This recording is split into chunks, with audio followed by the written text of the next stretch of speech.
আমরা তো ডিমের অনেক রকমের রেসিপি খেয়েছি, আজকে একটু অন্য রকমের রেসিপি করার চেষ্টা করছি। কিভাবে কি করছি চলো দেখতে থাকবে।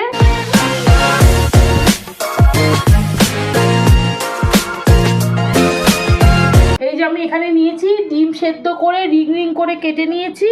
এবার আমি কিভাবে কি করছি তোমরা দেখে নাও। এখন কিচ্ছু বলবো না, করতে করতে তোমরা দেখতে পাবে। আর রেসিপির নামটাও এখন তোমাদেরকে বলছি না, করতে করতে সেটা তোমাদেরকে দেখাবো। প্রথমে আমি ডিমের এই সাদা অংশটা নেব, সাথে চুল ফ্রি।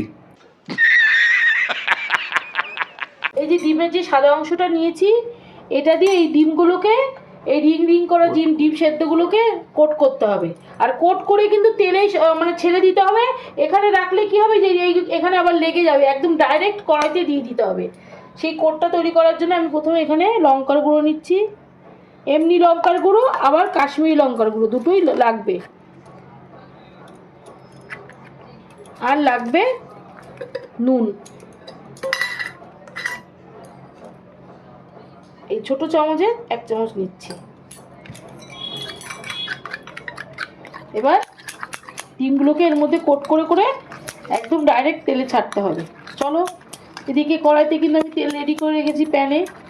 তেলটা গরম হয়ে গেছে, আমি একটা একটা করে ডিম কোট করে এই তেলের মধ্যে দিয়ে দেবো।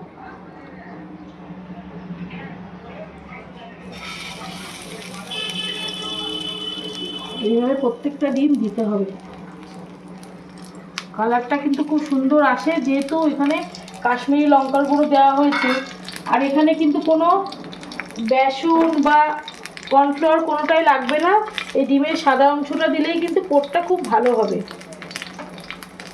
তোমরা এখন ভাবছো যে দিদি এই কি রান্না করছে, তোমাদেরকে বলবো, নিশ্চয়ই বলবো, তোমাদেরকে বলার জন্যে বা তোমাদের রেসিপিটা শেয়ার করার জন্যই কিন্তু আমার ভিডিওটা করা। তোমরা আস্তে আস্তে বুঝতে পারবে কি তোমার রান্নাটা কোন দিকে এগোচ্ছে, শুধু এখন দেখতে হবে। প্রত্যেকটা ডিমকে এভাবে দিয়ে দেবো। খেতে কিন্তু অসম্ভব সুন্দর হয় এই রেসিপিটা। এখানে কর্নফ্লাওয়ার ব্যবহার করবে না, ডিমের সাদা অংশটা দিয়ে সবসময় করার চেষ্টা করবে, তাহলে কিন্তু খেতে খুব ভালো হবে। আর আমি এখানে নিয়েছি 5টা ডিম। আচ্ছা বন্ধুরা, এই যে ডিমগুলোকে একে একে এইভাবে সব তুলে নিচ্ছি। আগে একবার তুলেছি, সেটা তোমাদেরকে দেখানো হয়নি। এই যে বাকিগুলো তুলে নিচ্ছি। এইভাবে ফ্রাই করতে হবে, একটু ডিপ ফ্রাই করলে কি ডিমের খেতে কিন্তু ভালোই হবে। এবার আমি এখানে কি করছি সেটা তোমাদেরকে বলছি। এখানে আগে 2 টেবিল চামচ মতো তেল দিতে হবে। দিয়ে প্রথমে আমাকে এখানে আমি বড় বড় 2টো পেঁয়াজ নিয়েছি। পেঁয়াজগুলোকে সতে করতে হবে। পেঁয়াজ, লঙ্কা, রসুন সব একসাথে এখানে সতে করতে হবে। এখানে লাল লাল করে ভাজা যাবে না, একটু হালকা করে ভাজতে হবে। তোমরা চাইলে এর মধ্যে একটু লবণ দিতে পারো, লবণটা দিলে কি হবে, নরম হয়ে যাবে পেঁয়াজ তাড়াতাড়ি। এইভাবে ভাজতে হবে। আর এর মধ্যে এবার আমি কাজু দেব। এবার কাজু দিয়ে দেবো। এখানে আছে 7টা মতো কাজু আছে, 7টা কাজুই দিয়ে দিচ্ছি। এটা একটুখানি ভালো করে নাড়াচাড়া করে তারপরে এই যে এখানে ধনে পাতাটা দিতে হবে। আর এরকম ডান্ডি মানে সহকারেই দিতে হবে, শুধু পাতা দিলে হবে না। দিয়ে এটার সাথে মেশাতে হবে, দিয়ে একটু চাপা টাকা দিয়ে রাখতে হবে। জিনিসটাকে ভালো করে একটু মজতে হবে, ভাজা হবে না কিন্তু, শুধু মজবে। এইখানে পেঁয়াজের সাথে ধনে পাতা সব কিছু একটু মজবে। তারপরে এটাকে ঠান্ডা করে পেস্ট করতে হবে। বন্ধুরা, এই যে পেঁয়াজ, ধনে পাতা, কাজু, লঙ্কা যেটা ভেজেছিলাম সেটাকে এরকম করে পেস্ট করে নিয়েছি ঠান্ডা করে। এবার আমি এই তেলের মধ্যে এখানে বড় 2 টেবিল চামচ মতো তেল নিয়েছি। তেলের মধ্যে এখানে লবঙ্গ আর এলাচ দিচ্ছি ফোড়ন। এটা পুরো সাদা তেলে হবে রান্নাটা? হ্যাঁ, এটা সাদা তেলেই হবে। বাবা ফাটছে, এলাচ ফাটছে, হাতের মধ্যে লাগলো। এই তেলের মধ্যে এবার দেখে চোখ দেখে দাঁড়াও, তুমি দূরে দূরে দাও। কি হচ্ছে চোখ দেখে। না ঠিক আছে, এই তেলের মধ্যে এবার এটা আমি দিয়ে দিচ্ছি।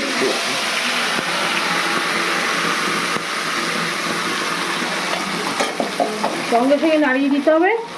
আর এর মধ্যে এখনই আমি লবণটা দিয়ে দেবো। লবণটা এখানে দেখলে মনে হলো। এই যে লবণটা, এখনই লবণটা দিয়ে দেবো। 2 চামচ মতো লবণ দিচ্ছি, ছোটো চামচে। ওকে। এবার এর মধ্যে লবণ দিয়েছি, এবার আমি দেব আদা।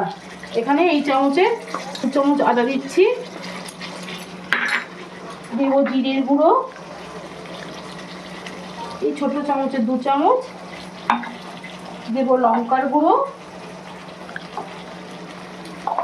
আর একটু দেব কাশ্মীরি লঙ্কার গুঁড়ো। এবার ভালো করে আবার মেশাতে হবে। মেশাতে মেশাতে তেল যখন রিলিজ হবে এই মশলা থেকে, তখন আমি টক দইটা আবার দিয়ে দেবো।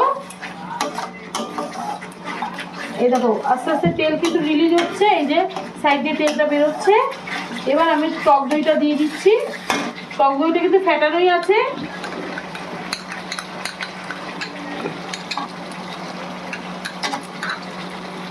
আবার মেশাবো।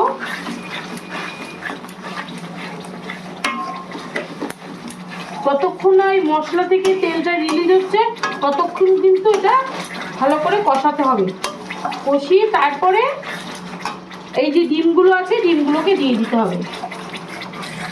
তোমরা চাইলে ফ্রেশ ক্রিম আগে দিতে পারো, আবার পরেও ডিমটা দেওয়ার পরও দিতে পারো। ভালো করে এটা মেশাতে হবে, যেহেতু টক দইটা কাঁচা ভাবটা যাতে না থাকে ততক্ষণে মেশাতে হবে। তেল যতক্ষণ না রিলিজ হচ্ছে পুরোপুরি, মোটামুটি রিলিজ হতে হবে, তারপরে আমি ফ্রেশ ক্রিমটা দিয়ে দেবো। ভাবছি ডিমটা পরেই দেবো, আগে ফ্রেশ ক্রিমটা দিয়ে তারপরেই দেবো ডিমটা, দেখতে ভালো লাগবে। এই দেখো তেলটা এবার রিলিজ হচ্ছে, এই যে সাইড দিয়ে রিলিজ হচ্ছে, এই যে এই দেখতে পাচ্ছ তো তেলটা বেরোচ্ছে। এবার আমি ফ্রেশ ক্রিম, এই দেখো দেখতে পাচ্ছ সাইডে বেরিয়ে গেছে। এবার আমি ফ্রেশ ক্রিমটা দিয়ে দিচ্ছি। ভেবেছিলাম পরে দেবো, এখনই দিয়ে দিচ্ছি। আমি ভালো করে ফ্রেশ ক্রিমটা ফেটিয়ে নিয়েছি। আর এই ক্রিমটা কিন্তু দোকানের না, আমার ঘরে তৈরি করা। তোমরা যেগুলো দেখতে পাবে আমি সেগুলো বেশিরভাগই কিন্তু আমার ঘরে তৈরি করা। আমি ঘি তৈরি করি, তোমরা তো দেখেছো আমার ভিডিওতে ঘি।